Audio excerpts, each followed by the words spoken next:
എടാ, നമ്മുടെ ലൈഫിൽ നമുക്ക് ഏറ്റവും വിഷമം വരുന്നത് എപ്പോഴാണെന്നറിയാം? നമ്മൾ അത്ര ഇമ്പോർട്ടൻസ് കൊടുത്ത ആൾക്കാർ നമ്മളെ തിരിച്ച് അങ്ങനെയല്ല കാണുന്നെന്ന് തിരിച്ചറിയുമ്പോഴാണ്. നമ്മളെ മനസ്സിൽ അവർക്ക് അത്ര ഇമ്പോർട്ടൻസ് ഉണ്ട്, അത്രയും സ്ഥാനമുണ്ട്. നമ്മുടെ ടൈം അവർക്ക് വേണ്ടി സ്പെൻഡ് ആക്കുന്നുണ്ടാവും. നമ്മുടെ തിരക്കുകൾ മാറ്റിവെക്കുക അവർക്ക് വേണ്ടി. അവരുടെ ആവശ്യങ്ങൾ എന്ന് പറയുന്നത് നമ്മളെ ആവശ്യങ്ങൾ പോലെ നമ്മൾ പെരുമാറും. അവരെങ്ങനെയെങ്കിലും നന്നാവണം, അവരെ വീഴ്ചകളിൽ സപ്പോർട്ട് ചെയ്യണം, അങ്ങനെ മാത്രമേ ചിന്തയുണ്ടാവും.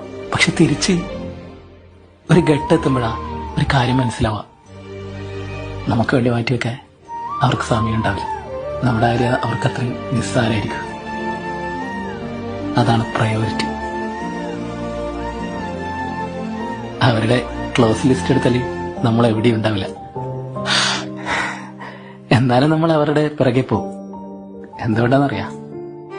സ്നേഹം എന്ന് പറയുന്നത് ഒരിക്കൽ ജനിച്ച് ഒരിക്കൽ മരിക്കേണ്ട കാര്യമില്ലല്ലോ. അതെപ്പോഴും നിലനിൽക്കേണ്ടതല്ലേ.